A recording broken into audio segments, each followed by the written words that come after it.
So today you will join us for a very special conversation. I was at a talk with Peter over I think actually we connected first time in the pandemic, 2021. I think we connected the first time, and Peter at that time was doing his own podcast, and we were talking about doing podcasts and so on. And then he's went on to do some incredible interviews, which he will guide you through himself later in this conversation. But Peter has an incredible career, but even more incredible, he's actually a great example of how you actually come back when you have a setback in life and things get difficult with your health, actually how you come back and actually do things in a new and a different way. And then he knows a lot about hospitality. He's not just talking about hospitality as a consultant. He's also built his own hospitality business, his own actually street food market. So very excited to welcome to you to the show, Peter. I'm extremely excited for our conversation. As we talked about before we started, it's going to be exciting to see where this conversation actually going to go, even though we have a plan. Yes, absolutely. Thank you, Michael. Great to see you again. It's been a while. It's been a while, yeah. Peter, for people that don't know about your journey and background and what led you today, and the work you're doing on the Food Motion platform, and also with your food halls, Epsom Social, can you give us a bit of a condensed version of that and the top milestone, and actually why we're here and having this conversation? Yeah, absolutely. So you mentioned that I know about hospitality, but it's actually, I think, all I know about. So strangely enough, I had a thought when I was 7 years old, so the age of reason, that I wanted to get into foods and hospitality. And don't really know why. I think it was probably my mother maybe doing a house party here and there. She's not, I hope she don't mind me saying, I don't think she will, but she's not the most amazing cook. She likes cakes, so she's good at making cakes, but I think savory food and doing dinner parties, I think she probably roped me in to help her out. So I think I've obviously thought about this a lot, like why did that passion come from an early age, or why isn't there in the first place? And I really think that when I cooked and I even served people or presented a table and they gave me positive feedback, so i.e. it could be like a thank you, or even better, that was amazing, or thanks so much, oh wow. That made me feel good, at least. And I think it's the beautiful thing about hospitality, and it's definitely fueled me for 35 years now, where you get positive reinforcement, you get gratitude, you get even just likes, physical likes, people respecting you and valuing you. So there's something deep down as a human, I think, when you feel valued and you feel respected and people are genuinely grateful and you make people happy. I think there's something also very fulfilling and satisfying about that. So that was instilled from an early age. And then I think my logical brain kicked in. So I was always into maths, I think probably from a good teacher I had in school back in Dublin. Obviously, if you haven't guessed the accent already. And I was quite logical. So I really set out a structured career plan from an early age. So starting from school and then going into university. So I even chose the subjects in kind of latter school, so kind of the equivalent of A-levels here, that then would help me get into university in a culinary arts degree, which I did.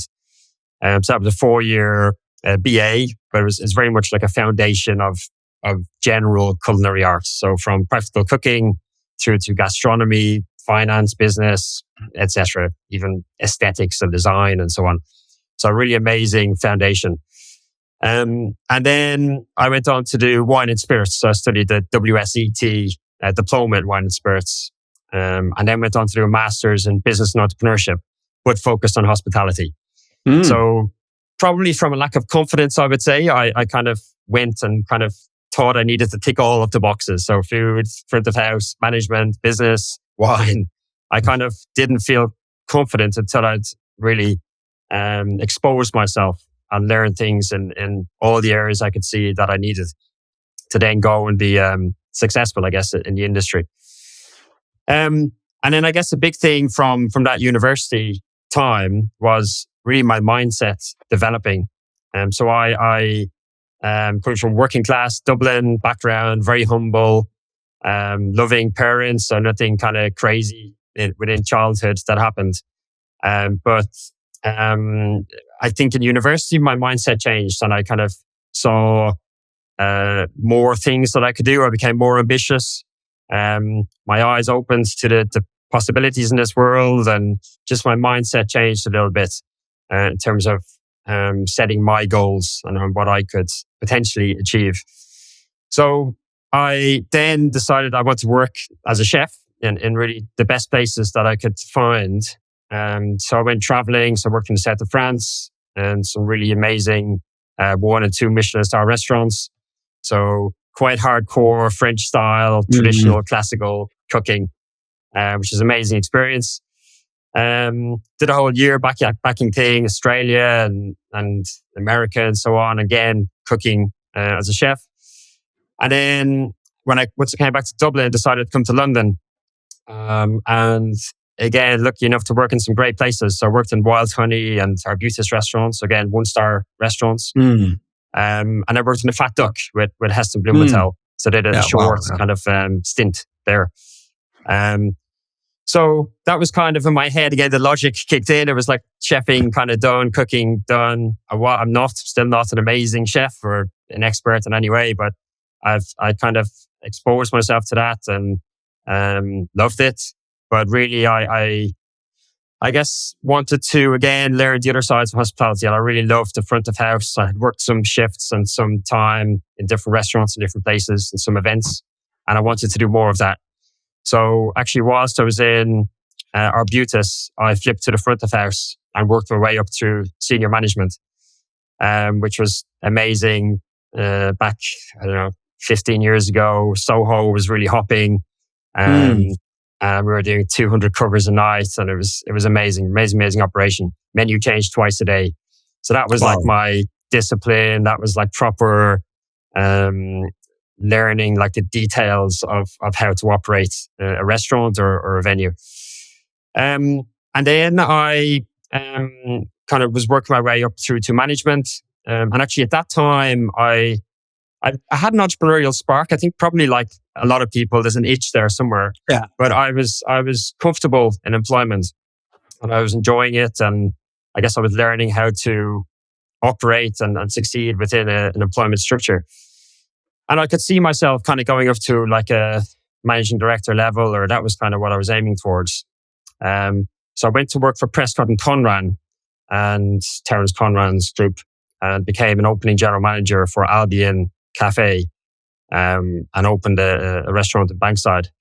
And proper, again, pretty intense, 10 weeks opening, pretty much doing it myself. Amazing experience working with Conran and Peter Prescott, who was the MD at the time. Opened relatively successfully. I'm doing okay and was kind of ready to kick on.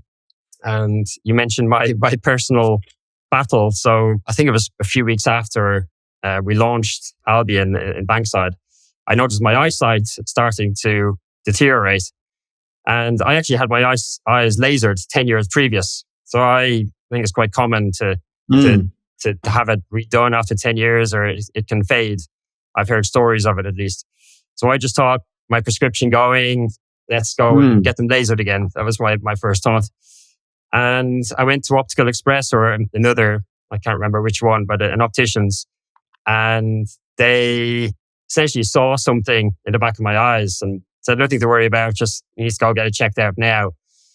And long story short, they referred me to Murphyfield Eye Clinic. And then that same day, I went to do a CT scan, blood tests and so on.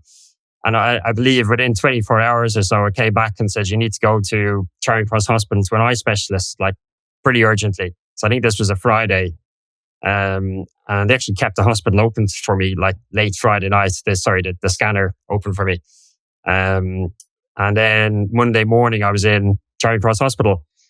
And investigations, obviously, trying to get a diagnosis. And it turned out that I had 2 tumors in my brain. So one was pressing on my optical nerves, which was obviously deteriorating my eyesight, impacting my eyesight. And the second was in the crevice of my head. And yeah, obviously quite a shock. My life obviously stopped to an extent. And needs to get a biopsy, so brain surgery through the nose, which is amazing surgery. And I was lucky, touch wood, that it was very curable. So it was a germ cell type of tumor, which is very curable with chemo, which I started actually on my 31st birthday was my first chemotherapy session. And I had 13 weeks of intense chemo. I was quite positive. I think I had a positive mindset, but I think because the prognosis was relatively positive, if it can be that. I just thought, let's get it done and get over with and get through the other side. And then I'll kind of kick on with life. And did that. And thank God, after a few weeks, the tumors reduced and finally went away.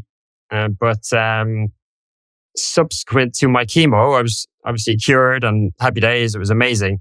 But the impact of the chemo really destroyed me. I was sleeping 20 hours a day for months, if not years after. I had massive brain fog, led to anxiety, breathing difficulties. Turned out I had a yeast intolerance and other intolerances, which I wasn't aware of until years later. So it took me a long, long time, and even probably still now, technically recovering, I would say, from the chemo as opposed to the cancer. So it really rips you apart. So since then, it was a bit of a pivot. So I couldn't really go back into employment. I was really struggling mentally, physically, psychologically, even my mental health, and just to continue on the road that I was on was very, very difficult. I think at the same time, I was pretty much a year or two later, I actually lost my brother at the same time. So it was a suicide, which obviously was super, super tough for my family. And also, like buses, the three things happened at the same time. My personal relationship broke down in London. So I actually moved back to Dublin. So it really felt like, well, especially now looking back at it, my personal and my professional life kind of hit rock bottom in a way. And it was resetting to really, I needed to rebuild again in all areas. Tough times, tough situation. But I think I just, for whatever reason, just kept taking step by step, trying. There was a lot of kind of embarrassing moments where I wasn't operating and I wasn't maybe telling people the full story and kind of faking it, if you like, or I just didn't know what to say or what to do. So I just tried my best to keep going and try to make things happen. But then I guess to one extent, I felt like I needed to start my own thing to succeed or to get an income even. But then I really, like a lot of people, I think, reflect on life. Yeah. And I saw business as something I really wanted to try at least. I really wanted to pursue. I had this great background of working with some amazing organizations in hospitality, and I had a good foundation there. So I guess I had a bit of confidence and definitely a desire and something driving me to go and push myself out there and try to build myself up again in all areas and try to make something happen in business. So since then, I started a street food concept, and I then raised investments. I launched a restaurant just off Carnaby Street. Bit of a learning experience. It didn't work out, so it didn't last too long, but amazing experience, raising funds, launching a good concept, a really good concept, I believe. But for various reasons, it didn't work out. The structure wasn't quite right, and we set it up a bit too big to really give it a chance.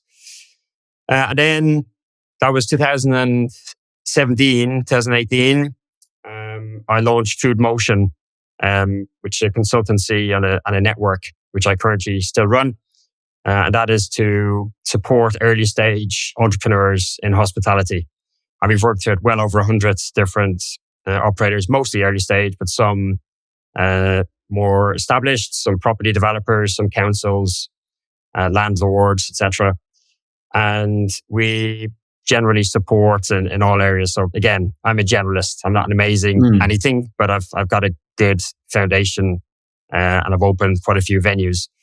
So we support and guide people through that, developing concepts, launching them, growing through whatever, organically, franchising, and so on.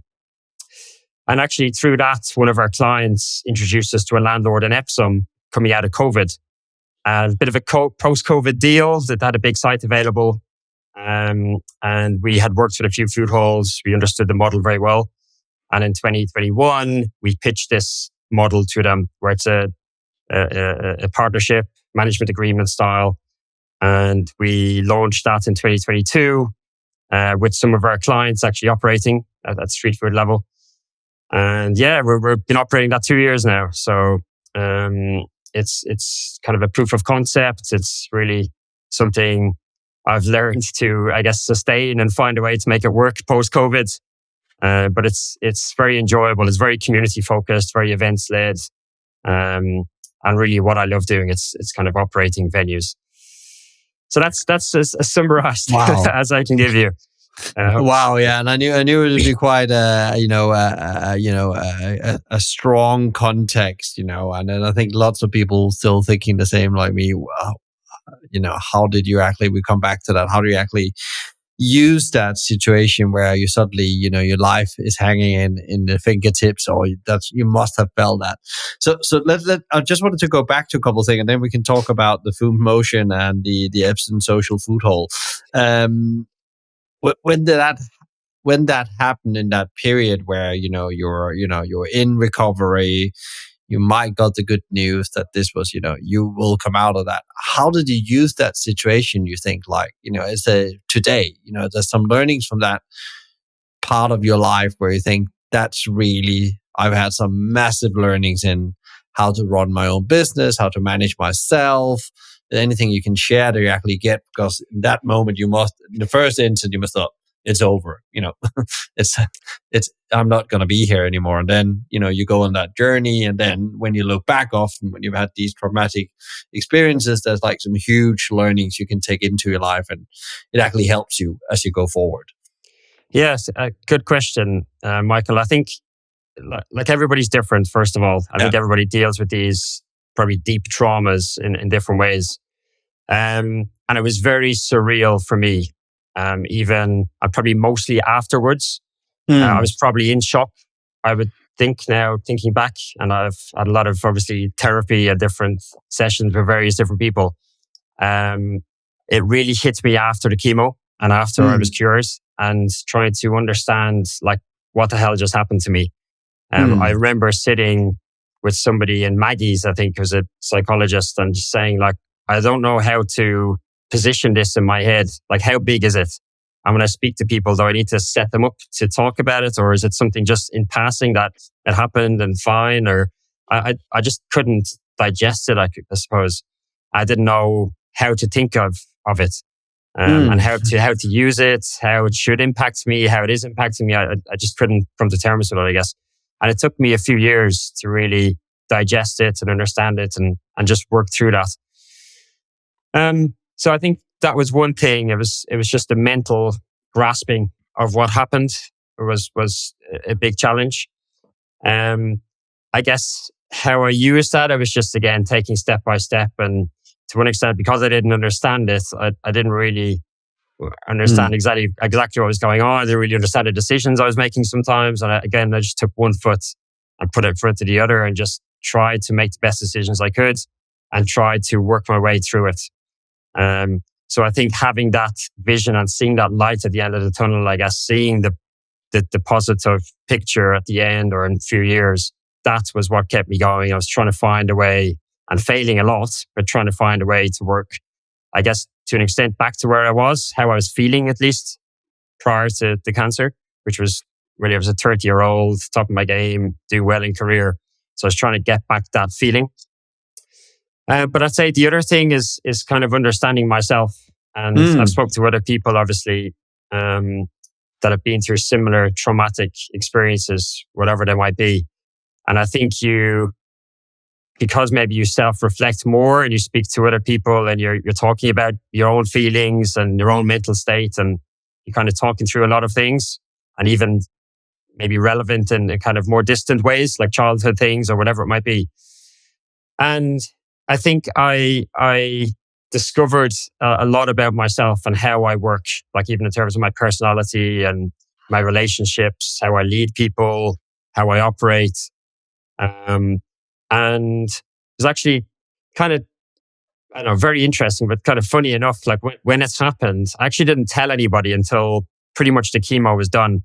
I told obviously my partner at the time, I told my family, obviously, and some people I was working with obviously knew naturally, but I didn't tell my friends back in Dublin. I didn't tell other colleagues who didn't know, new colleagues coming in. I kind of kept it to myself. And I think kind of unraveling all of this in my own head, like, why didn't I do that? I discovered I kind of have this thing where it's like, I don't need you. I'll do it on my own. So I don't need people. And I think I tended to push people away or keep people at a distance as a protective mechanism for whatever reason. And thinking back, I probably did that my whole life. From maybe something that happened in childhood or who knows. But I tended to keep people at a distance emotionally, and in my head, I would kind of play them off each other or saying, I don't need you, I don't need you. And I led my life based on this, and the outcomes I had in my life were based on this, good and bad, I guess. So really what I got from it is a deeper, better, more useful understanding of who I am and what has shaped me and how I operate as a human or as a personality. And then I guess there's obviously some positives of that, but some probably restrictions and barriers to having that mindset or approach. So I think the first step, like anything, is understanding that you're like that, and then developing yourself and using it where you want to, and then maybe trying to change and trying to improve to get over that barrier if needs be. So yeah, a few things. There's a couple of things I was thinking about. Did it also make you live more in the now when you get this like sudden, you're suddenly told that, potentially you could die of what you have here, but it looks like we can manage it. Do you feel now you're better at living in the now and actually, lean into the moment, or you still feel worried about things? And like any other normal human being, we worry a lot of things, and we're all different. As you say, we all worry about different things at different scales, and depending on where we are on the scale of our, we call it confidence or energy levels, then it impacts us more or less. Yeah. I think to one extent I've really focused in on priorities in life. So health, obviously, goes without saying. And I think everybody probably says it, but I genuinely now prioritize that over anything. So even if I feel tired or I feel like I'm pushing myself too much, which I've done, I think I've probably burnt out like 3 times in my life previous to this health issue. I don't go there anymore. I respect my health more and I value it more. And I really genuinely protect my health, because I've seen when you don't have it, it could be game over essentially. So it's that critical. And it took something like that for me to understand that and for me to take actions really genuinely and being disciplined with that. So I think that's one thing, prioritizing what's important, and it's health and it's family. I think that's life. I think family is the most important. It's what we remember our deathbeds, I think. And I was probably close enough to my deathbed. And that's what I was thinking about. So I think protecting family, building strong relationships. So I think definitely being present in terms of what is a priority for me. But then on the other side, I think I was also forced to not think too far ahead. So, and I don't think I had the bandwidth. I hadn't got the brain power. I was so brain fogged and not thinking very clearly that I literally had to take it one step at a time. And I wasn't sure where those steps were leading necessarily. Some down the wrong path and to reverse and go the other path. But I couldn't really see too far in front of me. So to one extent, I was forced to think at the present as well, which was good in many ways too. Do you think that comes to a strength now, because you're in an entrepreneurial world, you're doing your consultancy, you're doing the food hall, which is again very unpredictable, as entrepreneurship is often, compared to employment. And actually often you have to accept, the day you can accept that you can't control the plan is actually where you're going to make most impact. Do you think that helped you as well in especially in the early days, where a lot of entrepreneurs actually burn out because they are either overworking or not prioritizing because they want to do everything, and they don't really, you don't understand before it hits your body sometimes, as my mentor says. Yes. I do think it's helped in many ways. Again, I think where you place value in life. Yeah. And again, Yeah. for me, it's health and family. And Yeah. I'm like uber kind of nerdy about that. And I have a spreadsheet where it's kind of like my vision and what I prioritize. And I literally look at that every Sunday night and really kind of hone in on why I'm doing anything. Time obviously is super critical and so limited. So I really focus in on who I'm spending time with, what I'm doing. And it's always leaning towards health, family, and then trying to build business as a third. I guess it's kind of the third stream. So I think that the emphasis on where the value is and what's going to make me happy has shifted a little bit, whereas career was probably number one, I think, before it happened.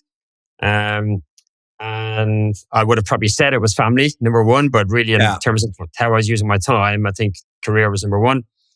And then, I think I think I have a mindset of building as well, and not like having an end goal so much. So I don't really see like an end goal of success. It's very much a process now, and building step by step. There'll be failures, probably failures every day to some extent. But I see the career side very much a building process and a fun process. So as long as I can survive financially, have a base kind of minimum income, then I see it as like something I used to do when I was a child, like building Lego. It's like building a city, building whatever. You play with it for a while, try to build again, change it, whatever it might be. And it's very much just a building process. And I'll just see how far I can build. I'm sure some bricks will fall down in future. But I think my mindset has shifted from having an end goal and something I need to get to, and then I'll be happy, to just try to be happy and try to keep enjoying the process. And that's an ongoing thing. It's tricky, but it's something I really try to focus on. And that's super interesting, because actually literally this morning, I was talking with another entrepreneur, and there was no doubt about that. The person, which I'll not mention here, but was very uncomfortable about the time it took to get somewhere with the journey, with the business. It could be sales, it can be some specific phase. And I said, like, the best advice, and I'm very bad at this myself, because this is why you're an entrepreneur, you're impatient. But do you feel you're better to work with that patient now?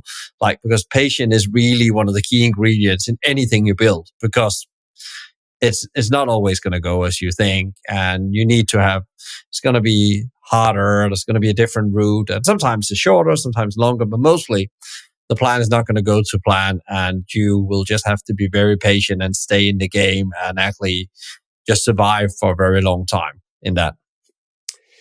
Yeah, it's probably a bit of an ongoing struggle for me to be patient to an extent. I do enjoy the process, and I do take it step by step, but I do like to create new things.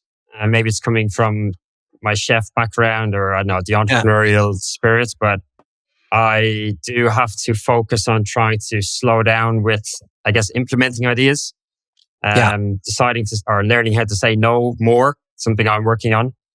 And as one of my advisors keeps telling me, stick to my knitting. So stick to what you're doing now, build that, and then move on to the next thing, rather than maybe overstretching yourself or chasing too many shiny objects or opportunities or ideas or whatever it might be. So, but I kind of liked that. I liked the ideas. I like the spark. I like the creative process. So it's a bit of a kind of a push-pull kind of thing. It's part of the enjoyment for me. And I think ideas and the creative process is really critical. But I think, again, probably goes back to time, managing your resources, and not compromising what you're doing currently, I think is the key element of that. Yeah, and I think it's really interesting. What I often say is, and remind myself of, is like that 1% you add on every day on whatever you're building. Now we are doing the podcast, so we're adding 1%. So that's a win. And actually talk about these things as win, as not just like a task you need to do, but like very important wins in building whatever you're building. And sometimes, as you said, really interesting that you don't have like, this is how it's going to end. As soon as you just say, I'm actually doing my purpose, my vision, then I'm on the journey, and there will things be happening there. And of course, you need to have goals and you need to be focused. I can hear you are that. You every week you are assessing, and actually very funny or not funny by, there's a pattern with the people that's been on the show that shares these, ways how they keep clarity of purpose and direction is actually these weekly reviews, but they also have, vision boards or whatever that helps them. And I actually came back over summer into vision boards again, and because I've been away from it as a tool, and now it's maybe more important that I can actually see the bigger picture, where I've actually been very much in the details of things, and the 20% to give 80%. But it's so hard because there's so many shiny objects, and as an entrepreneur, what you are hungry for is the new exciting thing. So actually having the discipline to stay is actually where entrepreneurship happens. I often say. So I love the way you position that, Peter. Absolutely. And I think what you said there, the 1%, so trying to improve 1%, I think it's a great way of working. And I think if you can appreciate that in yourself, I guess, and obviously appreciate the team and the process, and be grateful for improving, I think it almost gives you that satisfaction of fulfillment that you're going in the right direction. Yeah. And even if some things, the other things might fall down, but you're still progressing and you're still building, I guess, in a positive way, then it kind of keeps you on that road. And again, maintaining focus is critical, I think. Yeah, I think just coming back to what I learned from a mentor of mine, he says that and then celebrate those wins. Say to yourself, that was a win. So I would say after this conversation we're done, I'll say this was a win. Because it reinforces, it's a physical thing, and you wire your brain that actually even though you had a day of not really any win, you haven't sent an invoice, you haven't had that sale happen, whatever it is, that actually just reinforce your brain. You're on the right track, and actually you can actually now stop being less anxious. And I wanted to ask you about the thing. Do you think you are more confident because of that experience now in life? Like you're more confident about yourself and the decisions you're making because you've had a very traumatic experience in that part of life, where normally, as you say, you're healthy, you are in some of the best years in your career, especially in your working life. If you're employed, that's like where you're just below director level. You're getting to get to that point where in hospitality, where it all takes off. Yeah. It's been a journey. So it was 10 years really of recovery and figuring out physically, mentally, psychologically, why I wasn't the way I was, or why my health wasn't fully recovered. And I tried everything. So from NHS, who were absolutely amazing, but through to natural health therapy, through to psychological support, mental health support, did acupuncture, yoga, like anything I could find that I thought might help. I did it and I tried it. And probably everything helped me in some way, shape or form. And just from unraveling, I guess, the various, health issues that I had post chemo, I feel now finally I've got to a stage where, well, number one, I'm actually happy to talk about it and confident and comfortable to talk about it. And I want to kind of give back and support others maybe going through it. And I've actually become an ambassador for Hospitality Action recently, which is an amazing hospitality charity. Shout out to those guys here. So I think it took me a long time to build my health back up, to where it is today, which is a really good place in all areas of my health.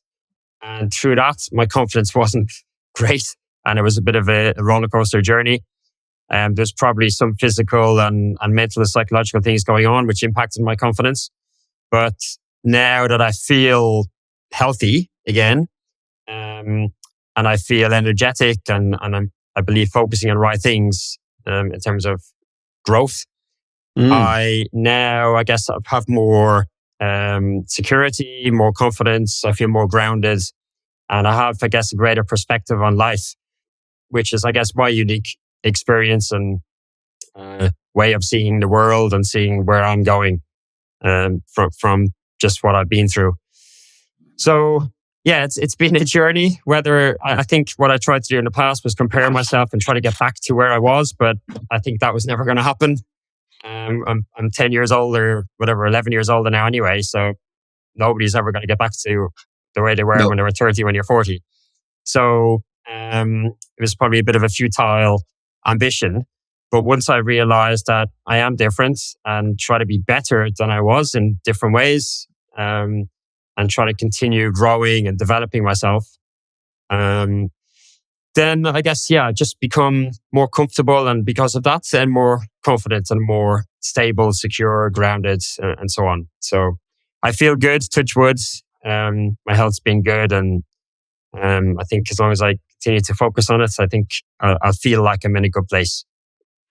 And thank you for sharing all that, Peter. I think there's lots of people, even if they're not gone through those things, there's like the learnings you get off these, traumatic experiences often is super valuable to share with others. And thank you for having the courage to share that. What is like? If we start now to see you're both a consultant, you're also an operator with Epsom Social.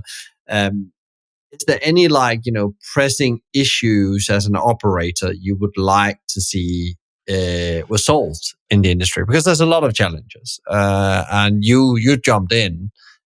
You could say in the hardest moment, or maybe also the biggest moment of opportunity as the new era of hospitality is evolving. So how do you look at it as an operator? The challenges and then is there actually any that you feel that specifically make it hard to be operators in today's world? Yeah, there's a lot of challenges at the moment, I think, in hospitality. I think the one of the biggest ones on kind of high level looking at it is just the financial model of operating and the risk associated with the financial feasibility of operating whatever, a cafe, a restaurant, a food hall venue. I think the margins have been squeezed pretty much at every single stage on that P&L. Yeah. So from cost of sales, product sales, labor costs have gone up. Rates are still high. Utilities, obviously. So you could go down through the whole P&L and pretty much every single line has increased. Yeah. In addition to the consumer having pressure on their side in terms of their spending power and just even how they are using the money that they have. They're being squeezed. So the market's being squeezed and consumer disposable income's being squeezed. And there's also new costs coming in. So some amazing tech developments, which are fantastic and are very tech focused and very optimistic generally and positive minded towards AI and all these tech innovations coming in. But something costs £20 a month, £100 a month, £50 a month. And you get these tech solutions coming in. To date, at least most of them have added cost, maybe just efficiencies here and there in some ways. Generally there is, but there's been added cost. So again, squeezing that P&L to an extent where I think we've seen all these failures, certainly in the UK, but around the world, of restaurants where the model has just stopped working and it's just gone from being profitable, less profitable, and then it's just fallen off a cliff. And that's happened from top best restaurants in the world down to an independent small cafe, sandwich shop, whatever it might be, and everything in between. So I think high level things need to change in the general structure, the general financial model of hospitality venues. I think the market will hopefully always exist. I think customers like your consumers in the market, people like connecting, they love food, they love drink, they love hospitality. and experiences are obviously more and more what people value and want. And hospitality is what we do. We make people happy. We provide fun, fulfillment, satisfaction through food, drink, general experience. And I think I see that personally continuing, but I think maybe through technology, through maybe labor efficiencies, etc. I think there's things that will have to come in to make the model profitable again, to make it feasible on the operator side, but also for consumers to be able to afford to eat out and to experience hospitality. If there's one thing I'd probably shout out about and request, I think, from government is the business rate system. And I've been going on about this for a few years now. Everybody I can speak to or listen to me, I think it doesn't make sense in my head that the high streets are dying. People are incentivized in many ways to shop online. It's cheaper, it's quicker, it's more convenient, easier in some ways. And then it's more expensive to eat out or to shop out because there's more costs for the operators. We got to charge more, and then we're kind of de-incentivizing people to come, and certainly from a financial perspective, to come to the high street. So in my mind, easy in theory, in practice, it's more challenging. I get that, but if we flipped the business rates and have business rates online and make online generally more expensive than going to the high street. If you take a retail context, if it's cheaper for somebody to go and buy a top on the high street, at least there's an incentive there to get people out. And I believe price will help that massively. And then we're still getting the tax from government or to governments through online. But it rebalances the playing field. And I think it'll change the model substantially and significantly enough to make it more feasible to operate on the high street. And then because we can offer lower prices, more people will come and it'll start hopefully having a bit of a positive snowball effect on it. Yeah, and there's definitely something about because again, of course, the market often, the invisible hand of the market, as Adam Smith talked about, will regulate itself, but actually, is there actually some deep structural issues around law, compliance, and so on that actually makes it impossible to operate a venue in the future? Because you've seen them across all sectors. It's both high, in the mid-size, it's in the very efficient parts, the QSR. It doesn't matter. There's failures everywhere, and actually, lots of it comes back to some of the same structural issues. And some couldn't compete in the market, that will always be there. But also, you've seen businesses that's been thriving for decades, small, independent, that should have a place somehow and could operate 10 years more, but suddenly they have a business, they might need to go and retire, but there's nobody to want to buy it because now suddenly over a couple of years, this model is not profitable anymore. And thereby there's job loss, there's legacy loss, there's space loss where people can come and go. You see, there's still pubs being closed down every week across the country, which is in principle have a community role as well as it is also a commercial business. So that's definitely, I agree, something that needs to be looked into now. What has been your learning over the last couple of years as an operator yourself? Because you're not just advising people, you're also operating yourself. Is it like a top learning you've had over the last couple of years as we have moved on from, the things we don't want to talk about, the pandemic, but actually moved on from there and business has become the new normal or business as usual? Yeah, I think because I'm relatively early stage in business myself, it's obviously I've operated venues, but leading one myself, trying to survive, trying to develop and grow, it's a different set of skills, and again developing my mindset and my leadership skills and so on. So 2 years we'll be going with Epsom Social Food Hall. Food halls are complex structures. You obviously have a number of different vendors. So we've got 6 different vendors. Like I said, we have a relationship with the landlord. And there's various other stakeholders within this venue and this venture. So I think what I've learned is that you really can't please everybody. I think in business and even with consumers and your markets, I think, again, I'm my background or my mindset or personality, I think I tended to be a bit of a people pleaser and maybe soft on one side. Maybe it's my friendly Irish background, I don't know. But I think it's it's important to be strong and understand who you are and what is going to work for you. Not trying to please everybody. And I guess having a very clear vision, working towards that. Understanding your markets and marketing to them, and not trying to please everybody in terms of your offering, your marketing, even how you work as an operator with numerous other vendors. So that's been the journey, and something I'm still working on, I guess. But it's something that has kind of, the pennies dropped a little bit over the last few months at least.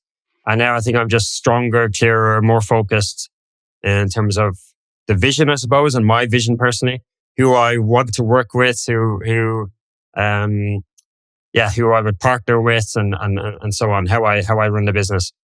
And I think if you do that in a genuine, authentic, and focused way, I think it's the best way to operate. But it's been a big learning curve for me. I think it is very interesting. Often, I think in general, we often, you can either be very pleasing or you can be almost like too hard. And it's actually, how do you actually find that sweet spot of saying no in a positive way? And it's actually been very clear about, this is where we are. This is what we can do. This is why it doesn't stack up for us now. We always open in the future to do something. And I think, it's a really good learning to have in leadership. It has to be that balanced approach, because we have to be a win-win. It can't be either or, but you have to say no when actually it's just taking your time or principle hurting your business where you are now. And it doesn't matter how good potentially the business could be, but if it doesn't work now, it's not working now, and then you need to revisit. It might work in the future.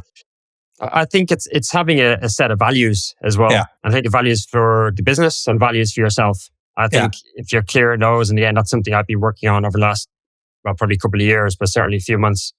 And just being clear about, your tolerance levels, who you are, how you want to work, and same with the business, the culture of the business, the values, how you operate, how you do things, and then just being confident with those, being comfortable and sticking to them.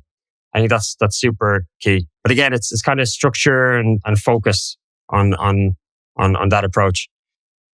Yeah, and as long as, and also when it's values, it also becomes very clear what you say no to when you ask if it fits the values. And I think that's really, really powerful.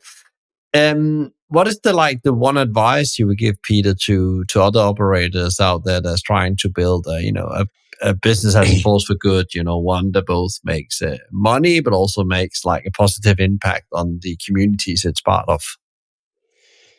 Just get going, I think. Get the wheels turning, put the first brick down. Everybody fails, everybody does things wrong. And I speak to a lot of people, and I was in the same position. A lot of people have ideas, especially when you're in employment, I think, or you haven't started yet, but they don't take the step into that zone. There's a fear, there's an apprehension, there's a human barrier there, which I think we all have. So I think don't procrastinate, don't try to make it perfect, because it never will be. And that vision, that perfect vision that we all have, never comes to fruition in that exact same way. So I think you just got to get the wheels turning, and then it's like a meandering river. So as long as you can survive and cover your income, you're not risking your house or risking anything too substantial. Do it cheaply, quickly, learn, fail, go again. If you fall forwards, all those types of things. Just keep going and keep growing, and hopefully you'll make something of it. Yeah, and I think it's very interesting what you say as well. Like, it's not so much about, lots of people think they can sustain the income, but actually often it's finding out what are your minimal viable income, and actually then look after your health, because you can't. And then it's the story you told, like, that's really hard to get back. So if you're starting to hurt your health, that's where you need to start to pull the handbrake or find a different way of managing it. That's because it doesn't 100%. Mean you need to maybe hit the ejector seat, but you actually need to start thinking about, how can I do this in a different way? Because if the health goes, everything goes, as you said earlier. 100%. But is there one question, Peter, you wished I've asked you in today's conversation that we covered? We went quite deep in the beginning, but like, is there a question you wished I asked you, and what would it be, and what would you have answered? I guess where we're going now, so what we're doing now and the future, Let's I go think, on. is an interesting one. So Epsom is still very much a foundation and a proof of concept for us. It's a relatively small market, very community focused, which is great in so many ways. And we have amazing relationships within that community. But we want to grow. We want to put the next building block in place and we want to keep going. So we're raising investment at the moment to facilitate a second venue in a bit of a bigger market, maybe a bigger venue, and to develop the concept even further. And then, we're looking for that second venue as well in more prime London, maybe Southwest London. So that's it. So again, it's I think business is always fragile. We're still very early stage. We're still a startup, absolutely. But we're just trying to put more building blocks in place and build out those foundations and keep going. I'll just see how far we can bring it. And again, once health and family are there, I'm kind of cool. I kind of just keep building and keep going and try to enjoy the process. Great. That was a great question, because there might be some people out there thinking, how do I actually then get in contact with Peter? So what is the best way to connect with you? And maybe there's some questions, maybe there's some people, as you said, that's been in a similar situation around health. It seems like you were happy to have a conversation if that's something that people would like to do, because there's nothing better than people that has been through the same experience themselves to get advice from. Yeah, absolutely. I'm very happy to speak to anybody. Food Motion, the website's foodmotionnetwork.com. Epsom Social is epsomsocial.com. That's our food hall. Email address is peter@foodmotionnetwork.com. Very happy to receive emails. And I'd also recommend anybody going through health issues or nervous within hospitality to contact Hospitality Action, because they are honestly phenomenal people. It's amazing what they're doing. And big shout out to the work that they're doing. So even having a chat with them or accessing the support services they have, it's really super amazing stuff they're doing. Yeah. So I'm on Instagram as well. So Pete.Farrell is my personal, and then through that you can see the other channels. Great. We'll put all that in the show notes for people to look at. And Hospitality Actions is a great place to go if you need help at any level in your career in hospitality. It could be from financial to mental health challenges. There's lots of help there. Thank you so much, Peter, for coming on the show and sharing your story and the challenges you've been through with your health and your personal journey and how you overcome some of these obstacles. That's been super, super helpful. Definitely for me, I had some reflections to listen to. I'm sure that people listening also would have some great reflection. I send you, power and energy for the journey ahead. And I'm sure there's some amazing things that's happened when we touch base in a conversation, maybe in a couple of years' time. Yeah, sounds great. Thanks very much, Michael. Good interview.